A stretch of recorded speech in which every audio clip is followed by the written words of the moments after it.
Hey everybody. Fat Red Fine's here. I'm Mary Beth. And I'm Laura. Welcome to Tales from the Put-Out Closet. Welcome to Frankenstein. It's episode 9 of Frankenstein. I can't believe we've done 9 already. We're like 2/3 of the way through the book, I would guess, by looking. I'm going to say that's about 2/3. Yeah, I would say so. It doesn't seem like we have a whole lot left. Yeah, so we already have some people. We're doing this live, so welcome everybody who's here. If you're out there in podcast land, welcome. We're really glad that you're here. We would love it if you would come over to YouTube and subscribe to our channel. That would be great. Awesome. Beth says, nothing says Thanksgiving more than a maniac killing creature.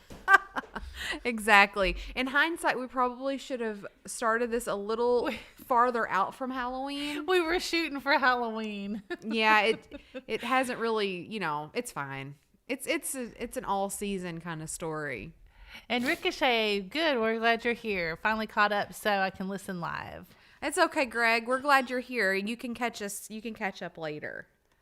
Okay, so shall we recap? Yeah, let's do it. So I believe that in the end of the last chapter, I think that the creature, little Frank, I think that he's finishing up his tales of woe with Victor. Yes. He's finishing up his harrowing story. And at the end, he's like, look, I need a companion.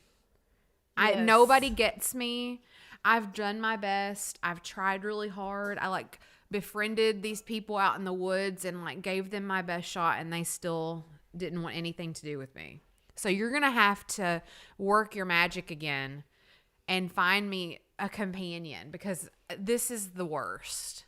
Right. But our sweet little Frank is no longer a sweetheart. He's been turned. Well, yeah, by his circumstances. Yeah, but it's not his fault. But yes, but nevertheless, as a recap, he is kind of on a killing spree at the moment.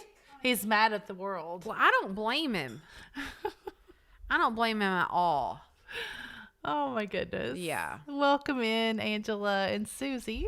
Yes, welcome everybody.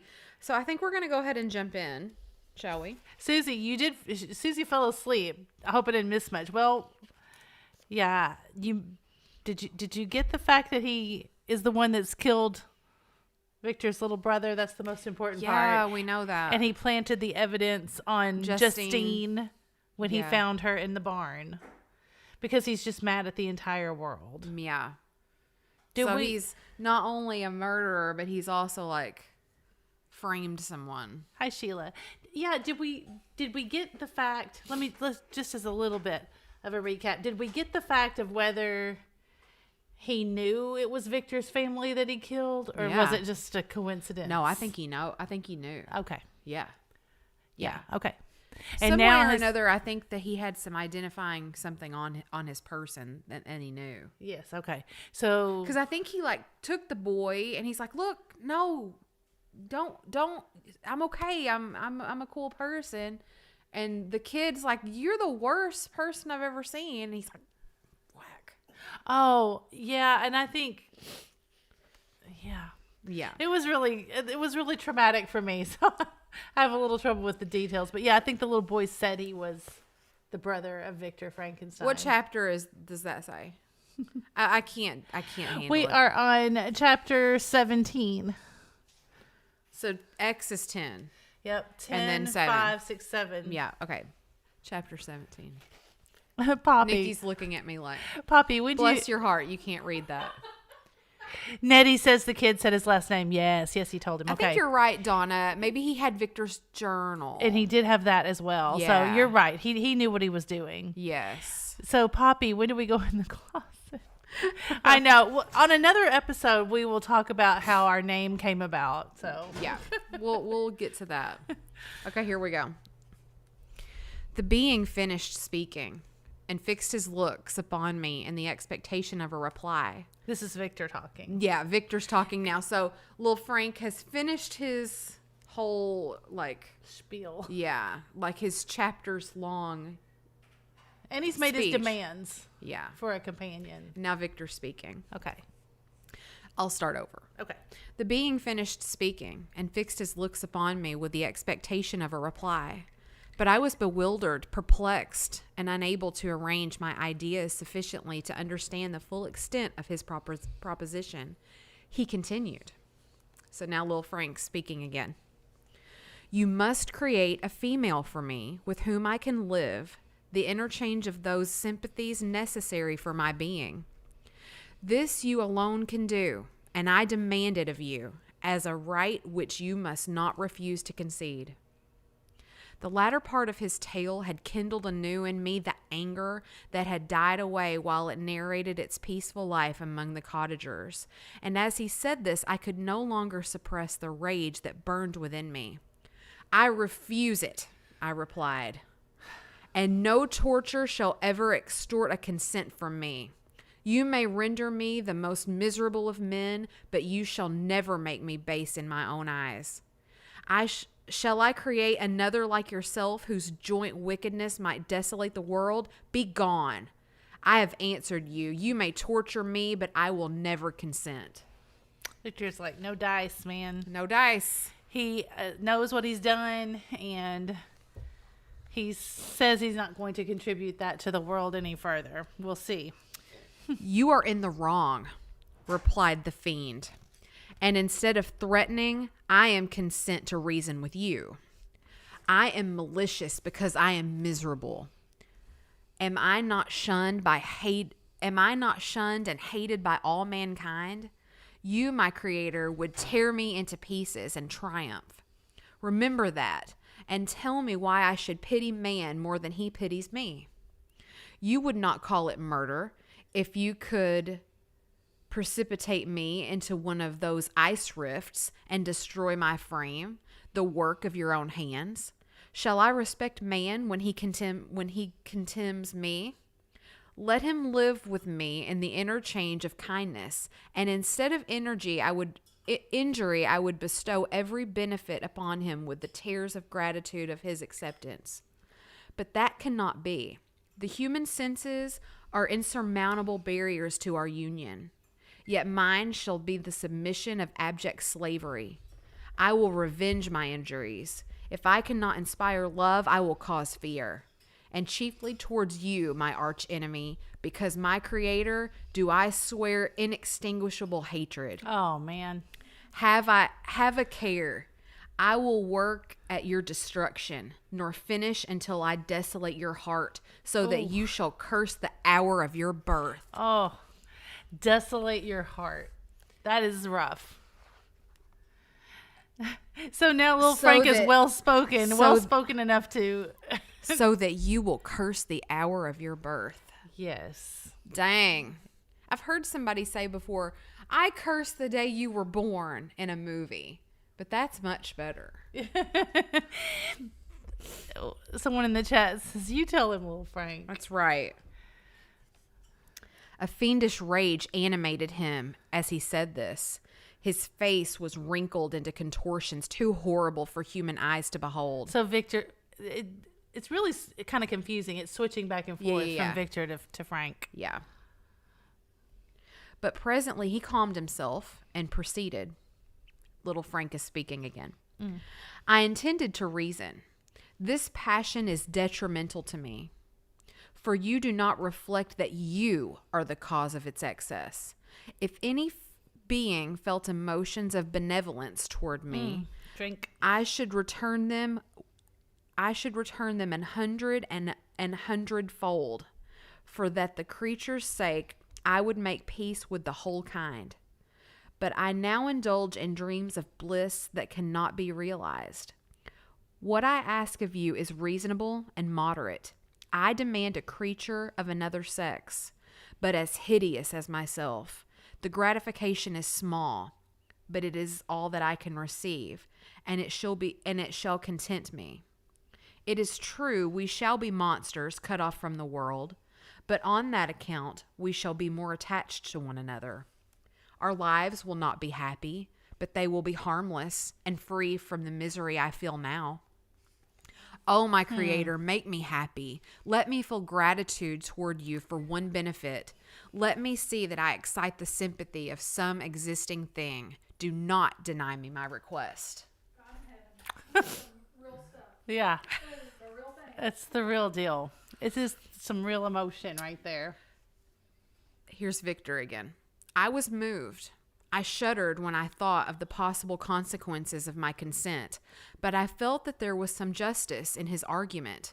His tale and the feelings he now expressed proved to be a creature of fine sensations. And did I not, his maker, owe him all the portion of happiness that it was my power to bestow? He saw my change of feeling and continued. Well, Victor, come on, God. Victor. You're so wishy-washy, He really Victor. is. First of all, he's like, heck no, I'm not going to do that. And then he's Never. like, you make a good point. Yeah. First of all, Victor's like, never in a million years I'll not, bestow this kind of grief upon the world again. And now he's like, now that you mention it. I need justice for Lil Frank. Well, Lil Frank has ruined his justice seeking. Not seeking. Lil You know Frank- what I mean. This is Little Frank continuing. Okay. If you consent, neither you nor any human being shall ever see us again. I will go in the vast wilds of South America. My food is not that of man. I do not destroy the lamb and the kid to glut my appetite. Acorns and berries afford me sufficient nourishment. My companion will be of the same nature as myself, and we will be content in the same fare. We shall make our bed of dried leaves. The sun will shine upon us as man and will ripen our food. The picture I present to you is peaceful and human, and you must feel that you could deny it only in the wantonness of power and cruelty. Pitiless as you have been toward me, I now see compassion in your eyes. Let me seize the favorable moment and persuade you to promise what I so ardently desire. Well, it couldn't be more eloquently put. He's making a great point. Even though, he's this ill-formed. Thrifter Not being. Hoarder makes a great point. How does he know how the other monster will feel? Great question. Yeah, he's a man. He's just assuming that. Brenda Bat says, just what every woman wants, to eat berries, acorns, and sleep on the ground. True. Oh, my gosh. Okay, so here's Victor in retort. You propose, replied I, to fly from the habitations of man, to dwell in those wilds where the beast of field will be your only companions. How can you, who long for the love and sympathy of man, preserve this in exile? You will return and seek again their kindness, and you will be met with their detestation. Your evil passions will be renewed, and you will then have a companion to aid in the task of destruction. This may not be. Cease to argue the point, for I cannot consent. And here's little Frank. Hi, Charlotte. How inconsistent are your feelings? I'm telling you. Wishy-washy. He picked right up on that. Oh, excuse me. It doesn't say inconsistent. It says inconstant. Sorry. How inconstant are your feelings? But a moment ago, you were moved by my representations. And why do you again harden yourself to my complaints? I swear to you by the earth which I inhabit, and by you that made me, that with the companion you bestow, I will quit the neighborhood of man, and dwell as it may chance in the most savage of places. My evil passions will have fled, for I shall meet with sympathy. My life will flow quietly away, and in my dying moments I shall not curse my Maker. His words had a strange effect on me. This is Victor again. I compassionated him, and sometimes felt a wish to console him. But when I looked upon him, when I saw the filthy mass that moved and talked, my heart sickened, and my feelings were altered to those of horror and hatred. I tried to stifle these sensations. I thought that as I could not sympathize with him, I had no right to withhold from him the small portion of happiness which was yet in my power to bestow. You swear, I said, to be harmless, but have you not already to a degree of malice that should reasonably make me distrust you? That's what I was going to say. Hold on, let me finish that. May not even this be a feint that will increase your triumph by affording a wider scope for your revenge? Yeah. I mean, no matter what you think of Victor, you got to remember and take into account that this creature has killed his brother. And admitted it, and admitted that he set up Justine, and now Justine is dead. You will never make me not like Lil Frank. Really? Yeah, never. That's crazy. Because Victor just made this guy like out of Play-Doh and brought him to life and then just left him. I'm impressed. You've got such empathy for Lil Frank. That doesn't usually happen. It's usually me doing that. I'm pissed at Victor. I think your anger is fueling your empathy for the creature. Okay, here's Little Frank again. Okay. How is this? I must not be trifled with, and I demand an answer. If I have no ties and no affections, hatred and vice must be my portion. The love of another will destroy the cause of my crimes, and I shall be a thing of whose existence everyone will be ignorant. My vices are the children of a forced solitude that I arbor, and my virtues will necessarily arise when I live in communion with an equal. I shall feel the affections of a sensitive being and become linked to the chain of existence and events from which I am now excluded. He's not giving up. He's like, I will not be dissuaded. He's forcefully still pleading his point, but I mean, it would be hard for Victor to believe that he's just going to disappear into the forest in blissful happiness on his forever honeymoon with his bride and not be seen again. Yeah, I get that, but shit. You owe him something. Okay, so this is Victor again thinking to himself. I paused some time to reflect on all he had related and the various arguments which he had employed. I thought of the promise of virtues which he had displayed on the opening of his existence and the subsequent blight of all kindly feelings by the loathing and scorn which his protectors had manifested toward him. His power and threats were not omitted to my calculations. A creature who could exist in the ice caves of the glaciers and hide himself from pursuit among the ridges of inaccessible precipices was a being possessing faculties it would be vain to cope with.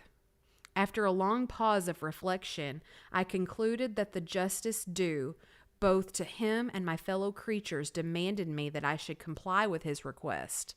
Turning to him, therefore, I said, I consent to your demand. Holy cow. On your solemn oath to quit Europe forever and every other place in the neighborhood of man.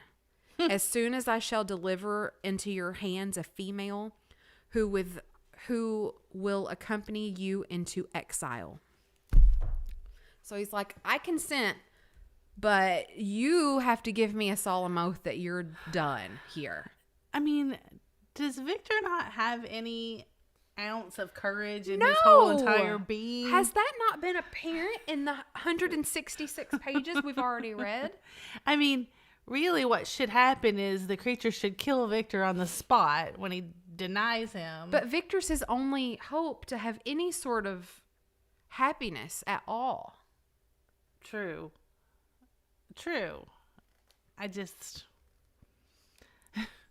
I find it interesting that this is the path they're going to go down here. I swear, he cried, by the sun and the blue sky of heaven, and by the fire of love that burns in my heart, that if you grant my prayer, while they exist, you shall never behold me again. Depart to your home and commence your labors. I shall watch their progress with unutterable anxiety, and fear not, but that when you are ready, I shall appear. Oh. Saying this, he suddenly quitted me, fearful perhaps of any change in my sentiments. Yes. I saw him descend the mountain with greater speed than the flight of an eagle, and quickly lost among the undulations of the sea of ice.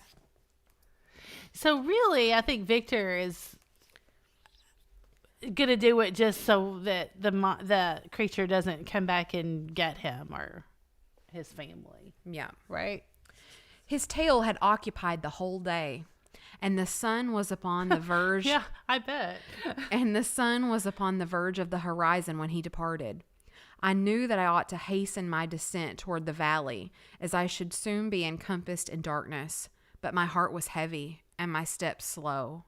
The labor of winding among the little paths of the mountain and fixing my feet firmly as I advanced perplexed me. Occupied as I was by the emotions which the occurrences of the day had produced. Yeah, you've had a day, Victor. Night was far advanced when I came to the halfway resting place and seated myself beside the fountain. The stars shone at intervals as the clouds passed over them. The dark pines rose before me, and every here and there a broken tree lay on the ground.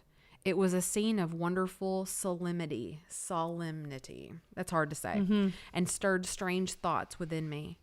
I wept bitterly, and clasping my hands in agony, I exclaimed, "O stars and clouds and winds, ye all are about to mock me.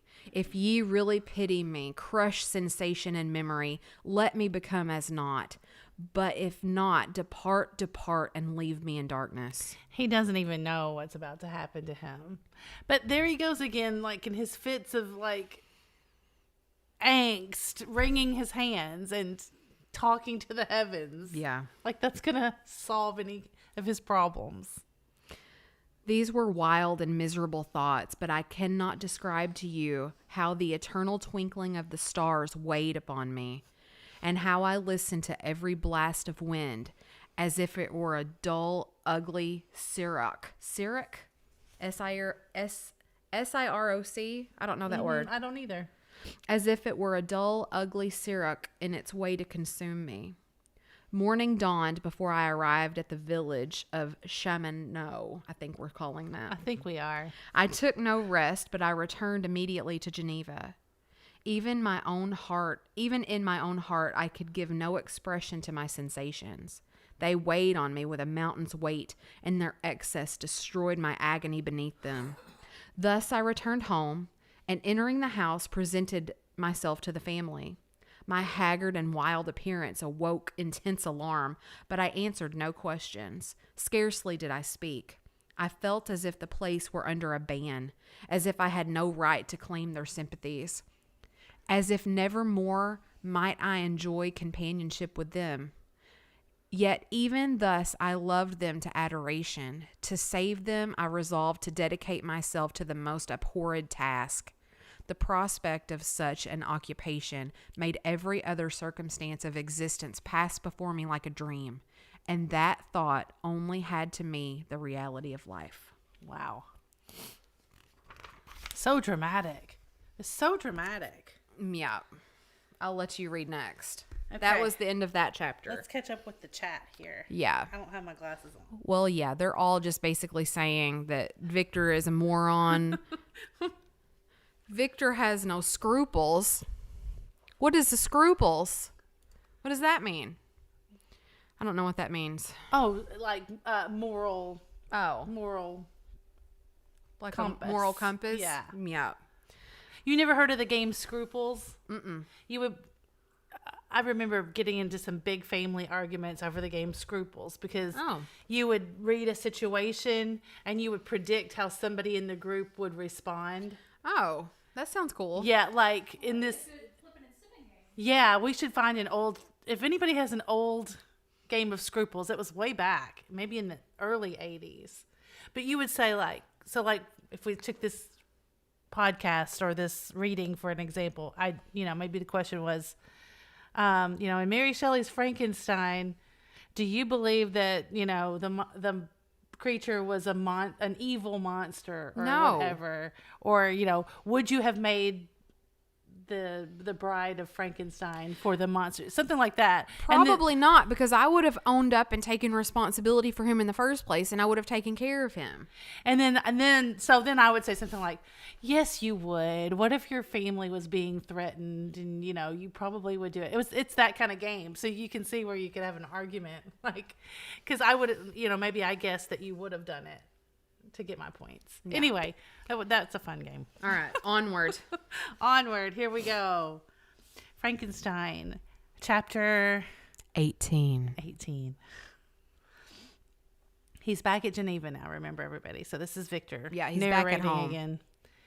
Day after day, week after week passed on my return to Geneva, and I could not collect the courage to recommence my work. Of course, you couldn't. I feared the vengeance of the disappointed fiend, yet I was unable to overcome my repugnance to the task which was enjoined me.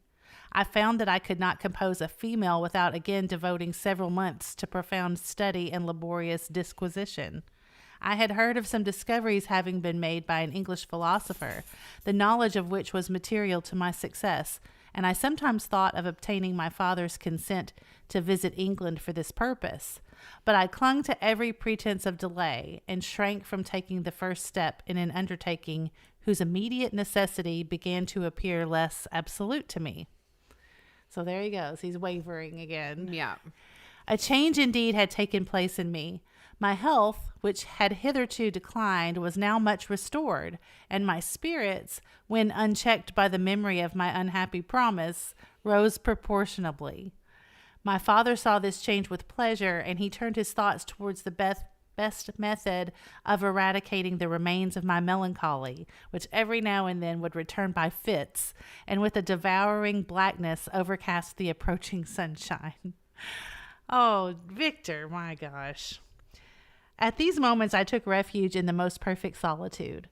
I passed whole days on the lake alone in a little boat, watching the clouds and listening to the rippling of the waves, silent and listless. But the fresh air and bright sun seldom failed to restore me to some degree of composure. And on my return, I met the salutations of my friends with a readier smile and a more cheerful heart. He's wasting time. Yeah, and I mean, where's Elizabeth?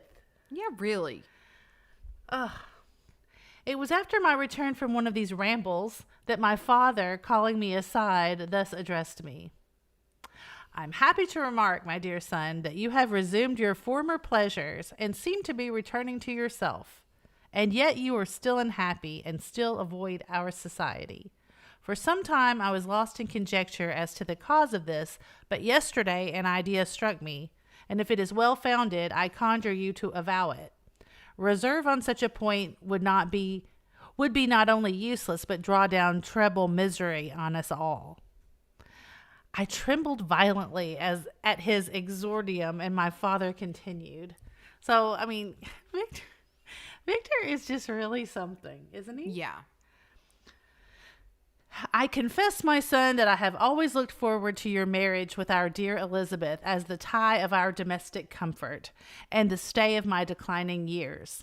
You were attached to each other from your earliest infancy. You studied together and appeared in dispositions and tastes entirely suited to one another. But so blind is the experience of man that what I conceived to be the best assistance to my plan may have entirely destroyed it. You perhaps regard her as your sister, without any wish that she might become your wife. Nay, you may have met with another whom you may love, and considering yourself as bound in honor to Elizabeth, this struggle may occasion the poignant misery which you appear to feel. So is he like giving him an out that he doesn't have to marry Elizabeth if he doesn't want to? I don't think so. I think he's about to insist that they get married. Okay. I think he's like, you might have met somebody else, but I mean, this is the intention all along. Back then, the parental, wishes were, strictly followed or whatever. Yeah. So I think he's about to say, look, you're going to have to man up and marry Elizabeth and snap out of it. Yeah. Because he doesn't know what's happening. The father doesn't. My dear father, this is Victor, reassure yourself. I love my cousin tenderly and sincerely. I never saw any woman who excited, as Elizabeth does, my warmest admiration and affection. My future hopes and prospects are entirely bound up in the expectation of our union. God bless Elizabeth. Elizabeth, you can do better. You can do so much better than him. Okay, so now back to... She needs to go out to the club, have somebody buy her a few drinks. What has she been doing all this time anyway? So back to Dad. The expression of your sentiments of this subject, my dear Victor, gives me more pleasure than I have for some time experienced. If you feel thus, we shall assuredly be happy, however present events may cast a gloom over us. But it is this gloom which appears to have taken so strong a hold of your mind that I wish to dissipate. Tell me, therefore, whether you object to an immediate solemnization of the marriage. We have been unfortunate, and recent events have drawn us from that everyday tranquility befitting my years and infirmities. You are younger, yet I do not suppose, possessed as you are of a competent fortune, that an early marriage would at all interfere with any future plans of honor and utility that you may have formed.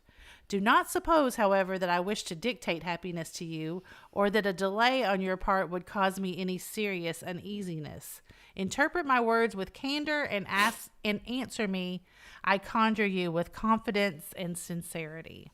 Okay, well, so he's not going to insist. Yeah. He's just be like, this is what I think you should do. Why aren't you doing it? You know, if it pleases you, this is what you need to be doing. I mean, we haven't even heard anything about Elizabeth in decades, I feel like.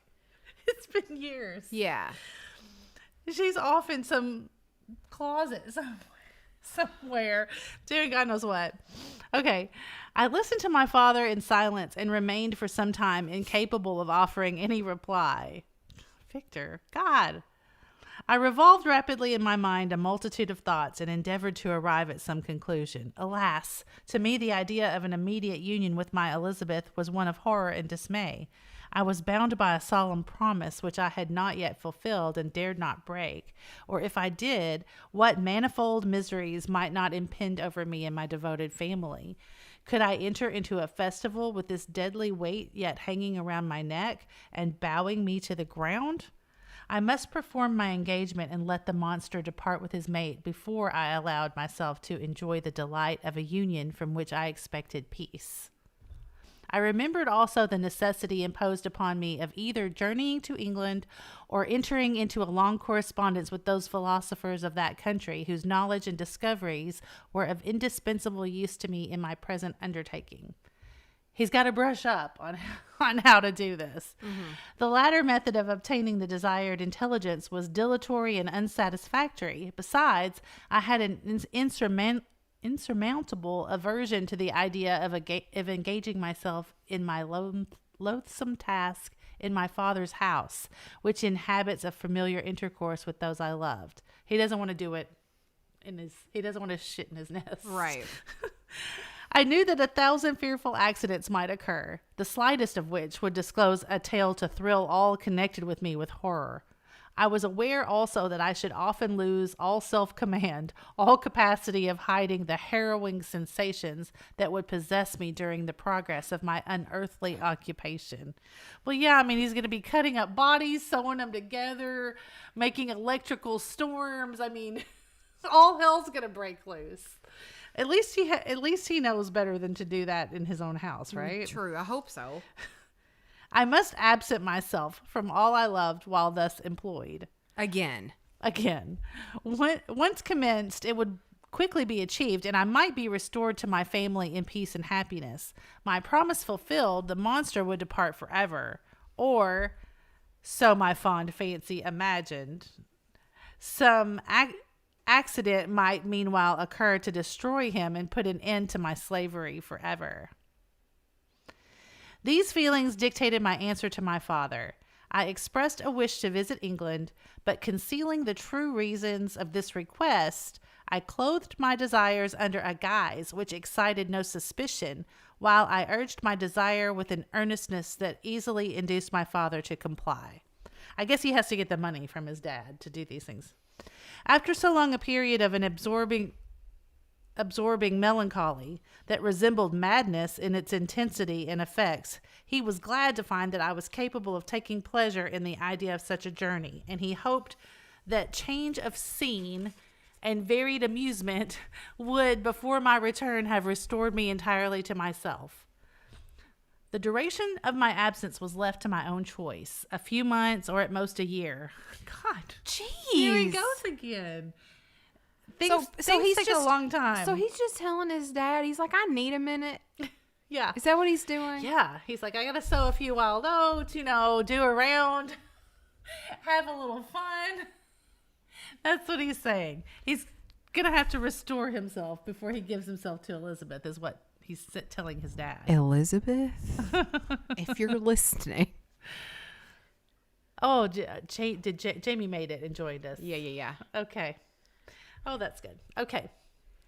So, yes, this is what he's told his dad. So,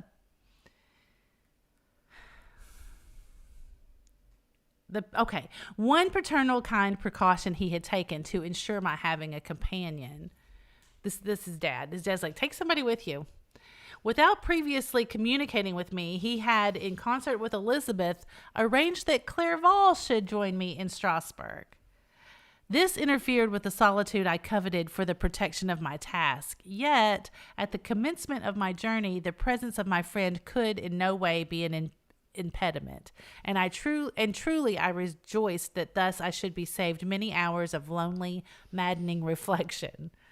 Nay, Henry might stand between me and the intrusion of my foe. If I were alone, would he not at times force his abhorred presence on me to remind me of my task or to contemplate its progress? So he's thinking that poor little Henry's going to keep the monster away from him. Poor Henry, just run away. To England, therefore, I was bound, and it was understood that my union with Elizabeth should take place immediately upon my return. Yeah, right. My father's age rendered him extremely averse to delay. For myself, there was one reward I promised myself from my detested toils, one consolation for my unparalleled sufferings. It was the prospect of that day when, enfranchised from my miserable slavery, I might claim Elizabeth and forget the past in union with her. Why is he acting like he even cares? He was off at school for God knows how long, and then he came. He doesn't care about her. I know. I now made arrangements for my journey, but one feeling haunted me, which filled me with fear and agitation. During my absence, I should leave my friends unconscious of the existence of their enemy and unprotected from his attacks, right? I mean, he's just now thinking of this, right? Exasperated as he might be by my departure, but he had promised to follow me wherever I might go, and would he not accompany me to England? This imagination was dreadful in itself, but soothing inasmuch as it supposed the safety of my friends. I was agonized with the idea of the possibility that the reverse of this might happen, but through the whole period during which I was the slave of my creature, I allowed myself to be governed by the impulses of the moment, and my present sensations strongly intimated that the fiend would follow me and exempt my family from the danger of his machinations. So, I mean, he's having this, he's like, well, should I leave him alone? Like, I don't know what good Victor's presence going to do if the monster showed up anyway. Like, he couldn't protect them, the family anyway. No. So, I mean, he might as well just hit the road. Yeah. And hope the monster follows him. Yeah. I mean, he's not going to stand any ground with the fiend. Right. It was in the latter end of August that I again quitted my native country. My journey had been my own suggestion, and Elizabeth therefore acquiesced, but she was filled with disquiet at the idea of my suffering away from her, the inroads of misery and grief. It had been her care which provided me a companion in Clerval, and yet a man is blind to 1,000 minute circumstances which call forth a woman's sedulous attention. Oh. I really don't know what sedulous means. Do you? No. Okay. I don't. She longed to bid me hasten my return. 1,000 conflicting emotions rendered her mute as she bade me a tearful and silent farewell. I threw myself into the carriage that was to convey me away, hardly knowing whither I was going and careless of what was passing around. I remembered only, and it was with a bitter anguish that I reflected on it, to order that my chemical instruments should be packed to go with me. Filled with dreary imaginations, I passed through many beautiful and majestic scenes, but my eyes were fixed and unobserving. I could only think of the bourne of my travels and the work which was to occupy me whilst they endured. After some days spent in listless indolence, during which I traversed many leagues, I arrived at Strasbourg, where I waited 2 days for Clerval. He came. Alas, how great was the contrast between us! He was alive to every new scene, joyful when he saw the beauties of the setting sun, and more happy when he beheld it rise and commence a new day. He pointed out to me the shifting colors of the landscape and the appearances of the sky. "This is what it is to live," he cried. "Now I enjoy existence." Pause. So here you have on one hand Henry, who is just full of life and so happy to be alive, and he's just bubbling with joy. And then on the other hand, you have effing Victor, who have you ever experienced the feeling, I'm sure you have, where you have something inside you where you feel guilty and you want to tell everybody, but you can't. Yes. And you're afraid of how everybody's going to feel. He feels like that literally all day, every day, forever, because of multiple different reasons. Yes. Not only has he made this creature, it killed his brother, it framed Justine, and he knows all this, and he's created this creature who has murdered. And he's about to do it again. And he's got all this bubbling inside of him, and he can't tell anybody. And then on the other hand, you've got Henry, who's just like, "Oh, it's great to see you, bud." Yeah, Henry thinks they're out to do the guy stuff. Yeah, the long version of a bachelor party. Yeah, it's like Rumspringer for them or something. Right? So Gosh. Poor Henry's all excited, and Victor's just beside himself. Victor needs professional help. Yes. That's what I was going to say. If anybody needs a counselor or therapy, it's him. That's what I was going to say earlier. Really probably the summary of this all is that Victor is just insane and has been for, ever since he created this being. Yeah. But you, my dear Frankenstein, this is Henry, wherefore are you desponding and sorrowful? Sorrowful. That's hard to say. In truth, I was occupied by gloomy thoughts, and neither saw the descent of the evening star nor the golden sunrise reflected in the Rhine. And you, my friend, would be far more amused with the journal of Clerval, who observed the scenery with an eye of feeling and delight, than in listening to my reflections. Oh, and so Henry's kind of the worst, though. So also, when you feel that way, and when you feel depressed, and you can't get out of bed in the morning, there's nothing worse than that one friend who's like, "Oh, don't be depressed. Shake it off, man. Shake it off." You can help it. You can help your mental illness. Gosh, that's just the worst friend. Don't be depressed. It's going to be okay. I, a miserable wretch, haunted by a curse that shut up every avenue to enjoyment. Victor's talking about himself. He's like, you guys would be way more amused reading Henry's journal than mine, because Henry's out here having a good time and I am cursed. God, they're a pair, man. We had agreed to descend the Rhine in a boat from Strasbourg to Rotterdam, whence we might take shipping for London. During this voyage, we passed many willowy islands and saw several beautiful towns. We stayed a day at Mannheim, and on the 5th from our departure from Strasbourg, arrived at Mayence. The course of the Rhine below Mayence becomes much more picturesque. The river descends rapidly and winds between hills, not high but steep and of beautiful forms. We saw many ruined castles standing on the edges of precipices, surrounded by black woods, high and inaccessible. This part of the Rhine, indeed, presents a singularly variegated landscape. In one spot you view rugged hills, ruined castles overlooking tremendous precipices with the dark Rhine rushing beneath. And on the sudden turn of a promontory flourishing vineyards with green sloping banks in a meandering river and populous towns occupy the scene. We traveled at the time of the vintage and heard the song of the laborers as we glided down the stream. Even I, depressed in mind and my spirits continually agitated by gloomy feelings, even I was pleased. I lay at the bottom of the boat, and as I gazed on the cloudless blue sky, I seemed to drink in a tranquility to which I had long been a stranger.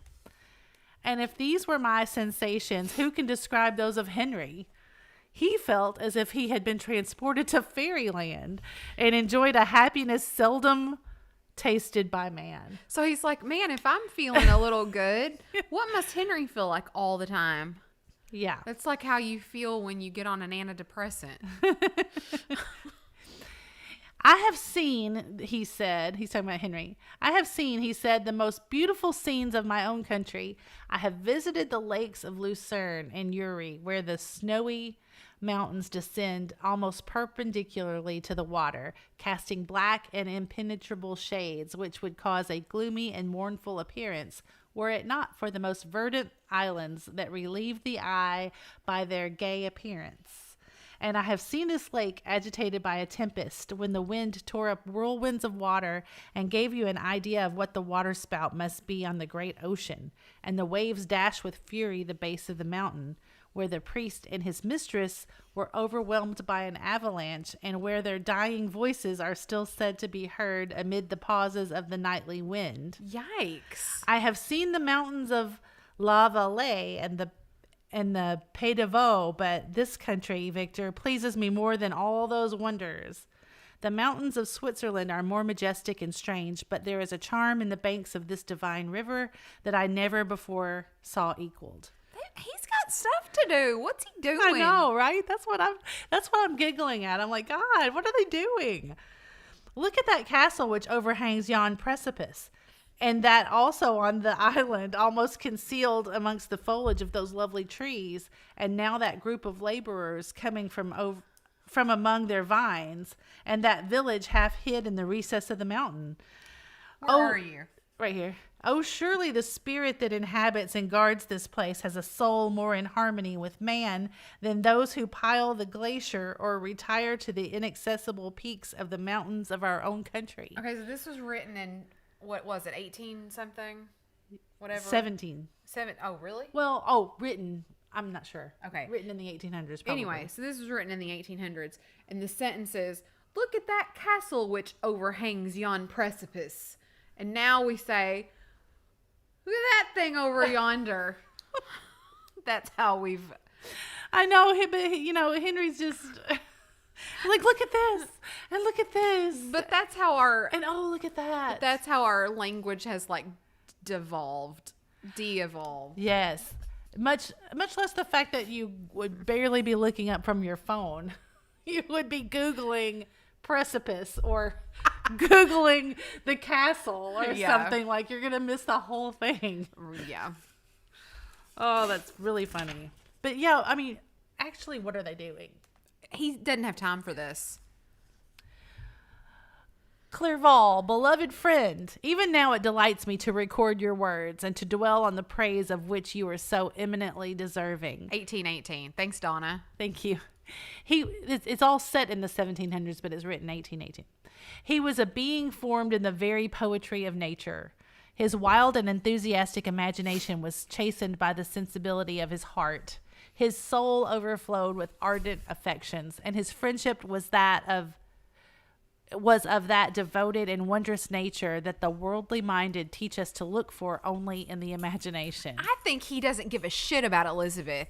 I think he's like, no, I mean, I've said it before, but I think I know who he really wants to live his life with. And he hasn't said shit about Elizabeth in this sort of detail. Can I just say? Yeah, he hasn't even talked about her. But even human sympathies were not sufficient to satisfy his eager mind. The scenery of external nature, which others regard only with admiration, he loved with ardor. And I don't know why this is offset, but this is like maybe a piece of poetry or something. It's got an asterisk. Oh, this is from Wordsworth's Tintern Abbey. Yeah. So it's like instead, it's like a passage. The sounding cataract haunted him like a passion. The tall rock, the mountain, and the deep and gloomy wood. Their colors and their forms were then to him an appetite, a feeling, and a love. They had no need of a remoter charm, by thought supplied, or any interest unborrowed from the eye. Wow. Well, yeah, but Jamie has also... Don't read that out loud. Okay. You can read it, but don't read it out loud. Okay. That is really a comment, Jamie. Oh, my goodness. Yeah, Jamie's just graphically agreeing with Mary Beth. Exactly. Okay. And where does he... Okay, back to Victor. And where does he now exist? Is this gentle and lovely being lost forever? Has this mind, so replete with ideas, imaginations, fanciful and magnificent, which formed a world whose existence depended on the life of its creator, has this mind perished? Does it now only exist in my memory? No, it is not thus. Your form, so divinely wrought and beaming with beauty, has decayed, but your spirit still visits and consoles your unhappy friend. Pardon this gush of sorrow. These ineffectual words are but a slight tribute to the unexampled worth of Henry, but they soothe my heart, overflowing with the anguish which his remembrance creates. I will proceed with my tale. So he's like, pause. And he has told this ship of people, or I mean, I guess just the captain. It's ultimately the captain of the ship that's hearing this story. Right. So he's like gushed about Henry, admittedly, here for like 10 minutes. He's like, oh, well, let me get back to my tale here. Yeah. Beyond... Like, what was I talking about? Yeah, where was I? Beyond Cologne we descended to the plains of Holland, and we resolved to post the remainder of our way, for the wind was contrary and the stream of the river was too gentle to aid us. Our journey here lost the interest arising from beautiful scenery, but we arrived in a few days at Rotterdam, whence we proceeded by sea to England. It was on a clear morning in the latter days of September that I first saw the white cliffs of Britain. So, I guess they are traveling to where they're supposed to be going, but I guess so, but it feels like it's taking... luxuriously so, Yeah. I think. Our journey... Okay, let's see here. Okay. The banks of the Thames presented a new scene. They were flat but fertile, and almost every town was marked by the remembrance of some story. We saw Tilbury Fort and remembered the Spanish Armada, Gravesend, Woolwich, and Greenwich, places which I had heard of even in my country. At length we saw the numerous steeples of London, St. Paul's Tower towering above all, and the Tower famed in English history. And that's the end of And chapter. That's a weird ending to the chapter, but you know. Yeah. And there they are where they're supposed to be going. Let me count They have arrived. Let me count how many pages are in this next chapter and see if we have time for it. Okay. We've been on like 52 minutes. Oh, yeah. We can do one more. I think we should. Yeah. Okay. We can do one more. Okay. Because, that was kind of a ending to the chapter. Nothing really happened. He spent a whole chapter on traveling with Henry and how beautiful and lovely Henry is. Yeah. That's what I'm saying. Okay.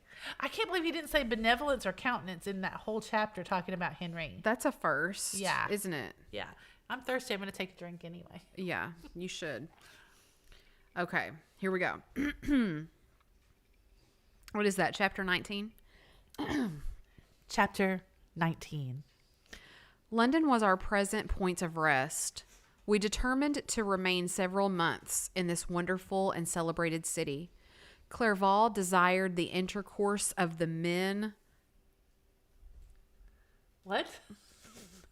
I stopped to make that funny. Oh, okay. Clerval desired the intercourse of the men of genius and talent who flourished at this time. Sorry. He wanted to meet everybody. That was childish, wasn't it? But this was with me a secondary object. I was principally occupied with the means of obtaining the information necessary for the completion of my promise, and quickly availed myself of the letters of introduction that I had brought with me, addressed to the most distinguished natural philosopher. If this journey had taken place during my days of study and happiness, it would have afforded me inexpressible pleasure. But a blight had come over my existence, and I only visited these people for the sake of the information they might give me on the subject in which my interest was so terribly profound. Company was irksome to me. I feel that way. So he didn't like their company, or he didn't want anybody's company at the moment. Is that what he's saying? It just says company was irksome to me. Oh yeah, so he just didn't feel like talking to anybody. I think I'm going to start saying that. I'm going to be like, you're very irksome to me. Your company is irksome to me. When alone, I could fill my mind with the sights of heaven and earth. The voice of Henry soothed me, and I could thus cheat myself into a transitory peace. But busy, uninteresting, joyous faces brought back despair to my heart. I saw an insurmountable barrier placed between me and my fellow men. This barrier was sealed with the blood of William and Justine, and to reflect on the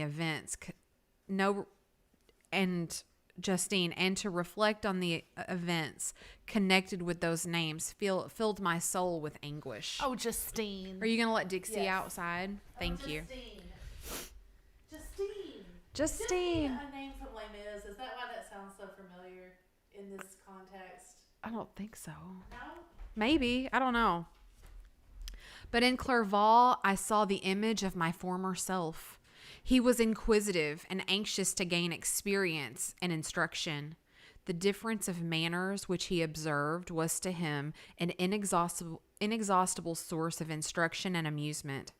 He was also pursuing an object he had long in his view. His design was to visit India, in the belief that he had in his knowledge of its various languages and in the views he had taken of its society, the means of materially assisting the progress of European colonization and trade. God, that was a long sentence. In Britain, only he could further the execution of his plan. He was forever busy, and the only check to his enjoyments was my sorrowful and dejected mind. I tried to conceal this as much as possible, that I might not debar him from the pleasures natural to me, who was entering on some new scene of life, undisturbed by any care or bitter recollection. So he's trying to hide the fact that he's just miserable all the time. Yes. I often refused to accompany him, alleging another engagement, that I might remain alone. I now also began to collect the materials necessary for my new creation, and this was like to Oh dear. Oh no. And this was to me like the torture of single drops of water continually falling on the head. Oh God. Like drip, drip, Oh drip. God. That's a great analogy. Can you imagine? Well, I've got to go get some hands tonight off of somebody. Ew. I mean, ugh. Laura. Well, that's what he had to do. That's gross. Every thought that was devoted to it was in extreme anguish, and every word that I spoke in allusion to it caused my lips to quiver and my heart to palpitate. After passing some months in London, we received a letter from a person in Scotland who had formerly been our visitor at Geneva. He mentioned the beauties of his native country and asked us if those were not sufficient allurements to induce us to prolong our journey as far north as Perth, where he resided. Clerval eagerly desired to accept this invitation, and I, although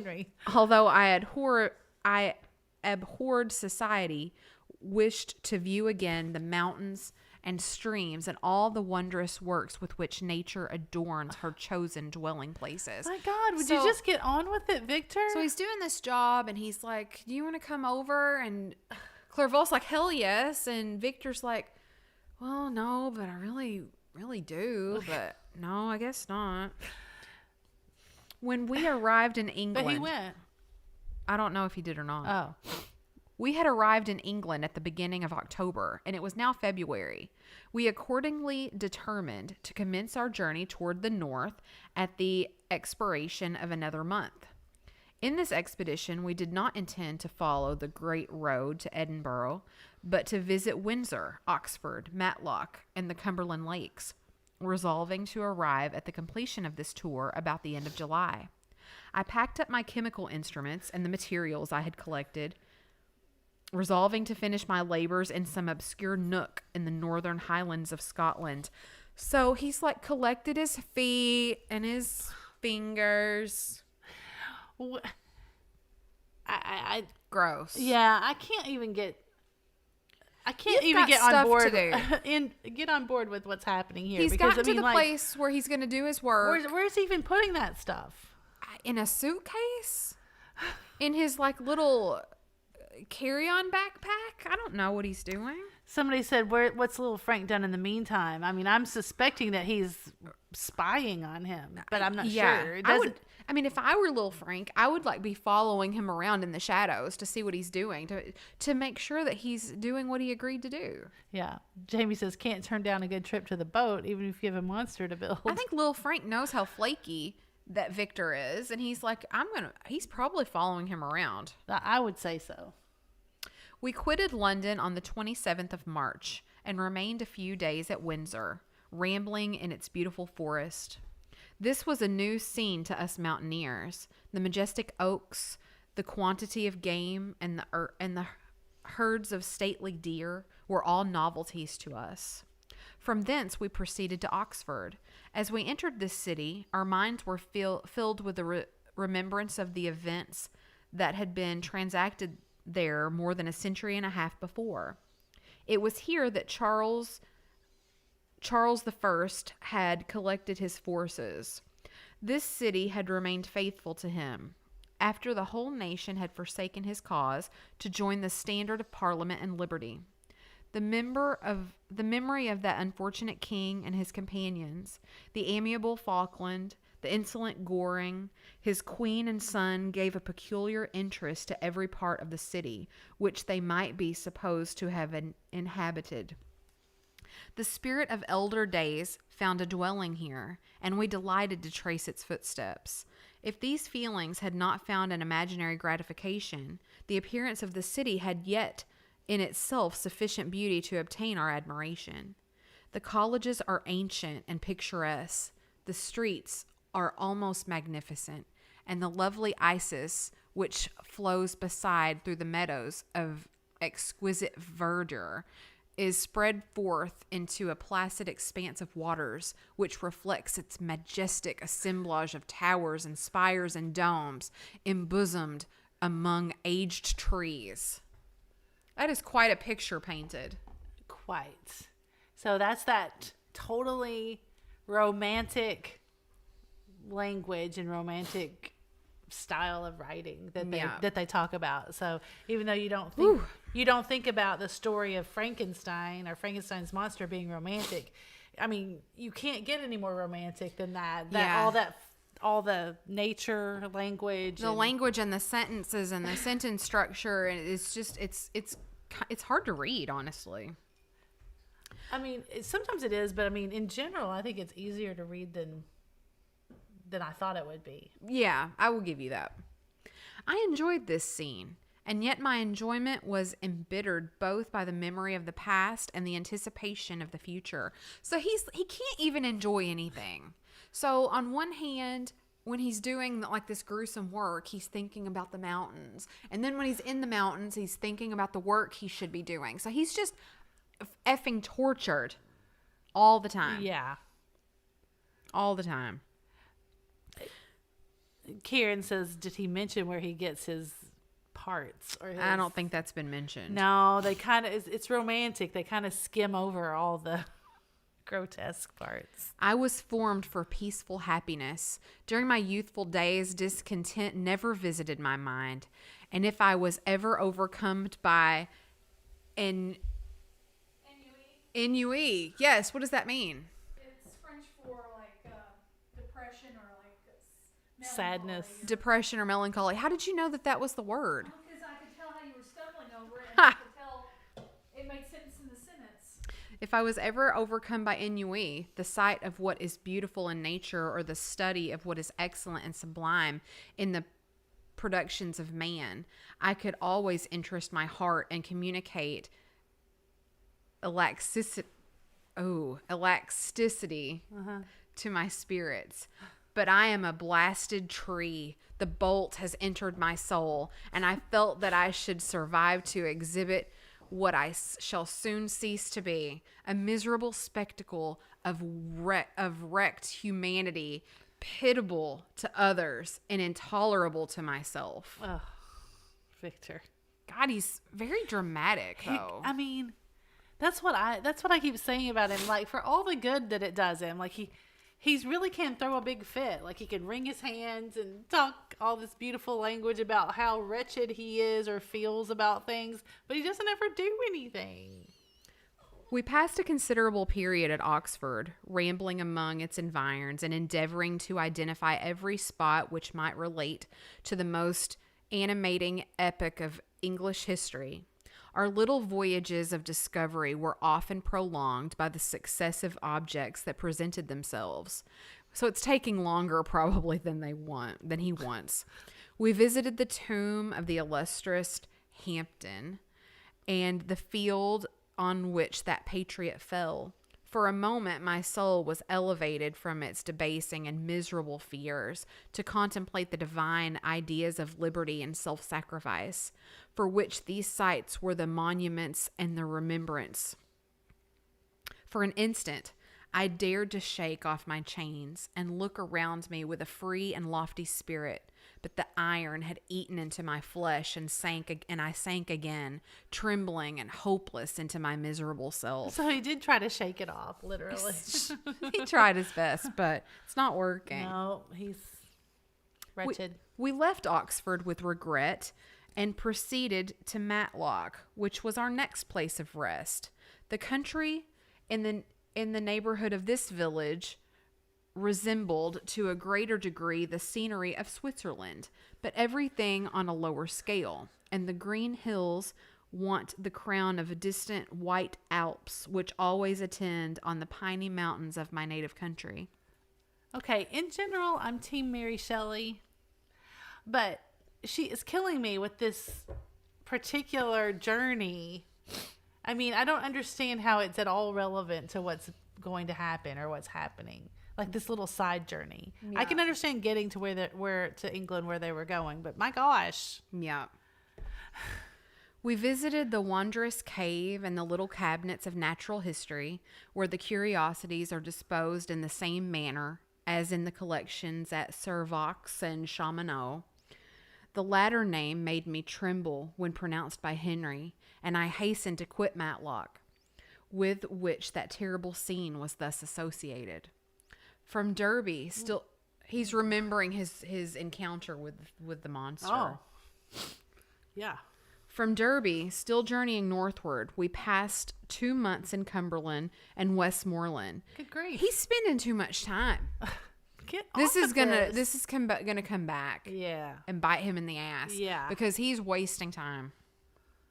Meanwhile, little Frank is out there still alone and lonely, and he's just doing around. Or for all he knows, devastating his family, for Pete's sake. What? I mean, I just don't understand the lack of urgency in this task. I could almost... Oh, somebody just said the same thing. Victor's lack of urgency to fix things builds the suspense and infuriates the reader. Definitely. Yeah, because we're all like, oh my God. I could now almost fancy myself among the Swiss mountains. The little patches of snow which yet lingered on the northern side of the mountains, the lakes and the dashing of the rocky streams were all familiar and dear sights to me.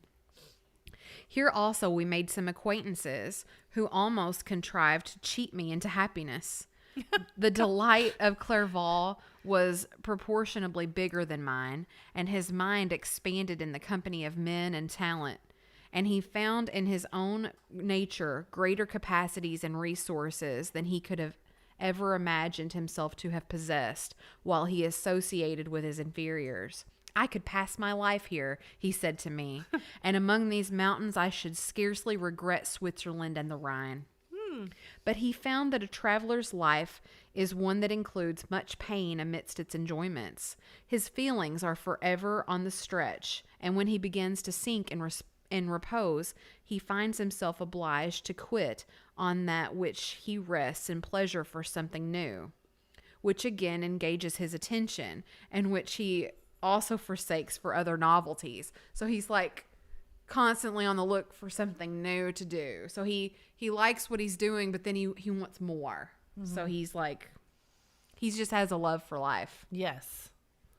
We had scarcely visited various lakes of Cumberland and Westmoreland, and conceived an affection for some of the inhabitants, when the period of our appointment from the Scotch friend with our Scotch friend approached, and when we left them to travel on.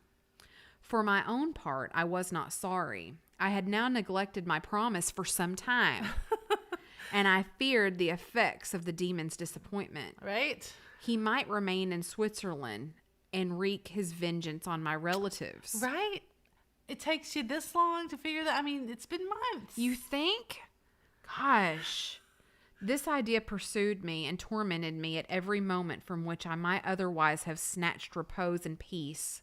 I waited for my letters with feverish impatience. If they were delayed, I was miserable and overcome by 1,000 fears.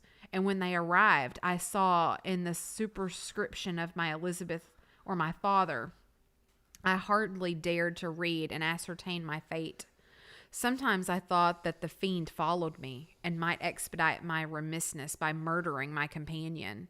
When these thoughts possessed me, I would not quit Henry for a moment, but followed him as his shadow to protect him from the fancied rage of his destroyer. Yeah. So he's worried more about Henry than anybody else, though. True. Just do your job. Stop doing around in the mountains and do your job. Just get on with it. Find yourself a little shack to could've hole been up home by in now. and do your work. I mean, he's not even studying. You know, it's not even like it's taking him this long to do it. He's just putting it off. Thrift or Not Hoarder says his telling the captain this story is also lack of urgency. The captain probably wishes he hadn't told him. He was wanting to hear his tale.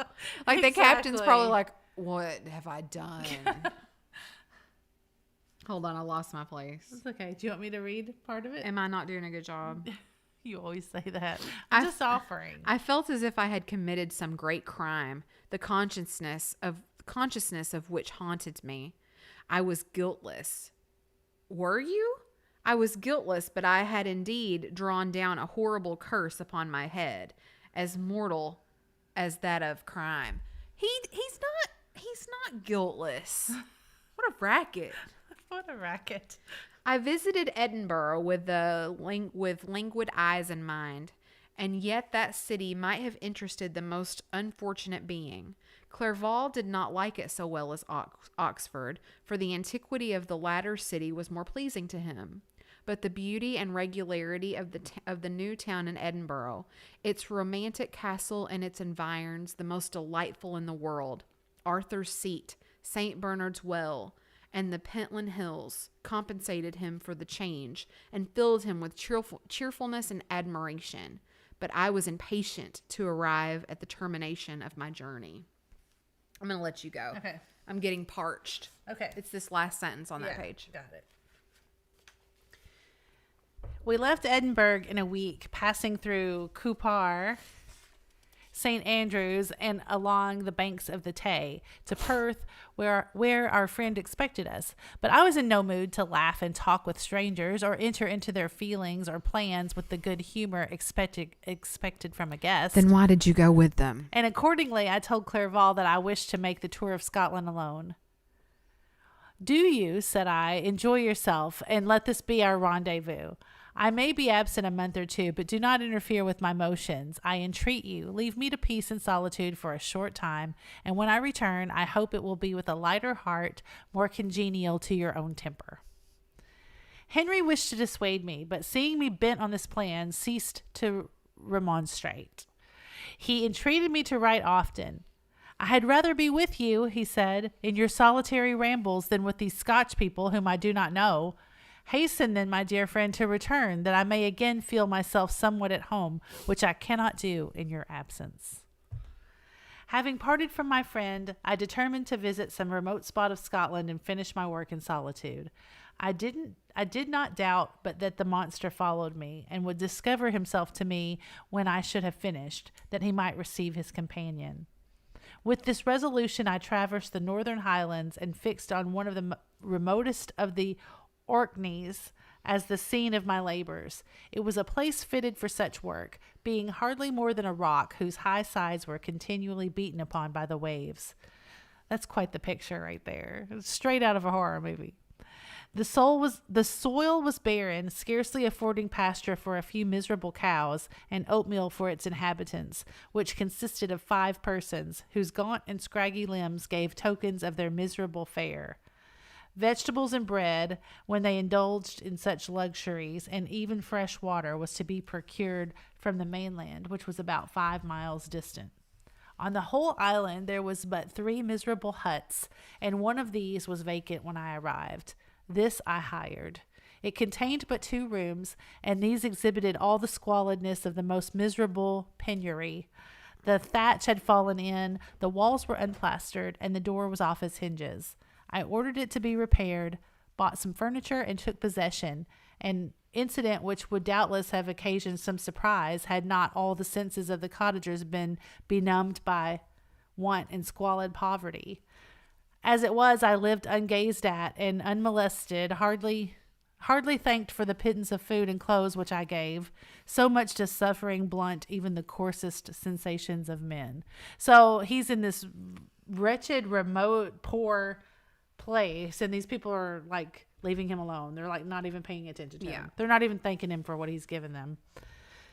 In this retreat, I devoted the morning to labor, but in the evening, when the weather permitted, I walked on the stony beach of the sea to listen to the waves as they roared and dashed at my feet.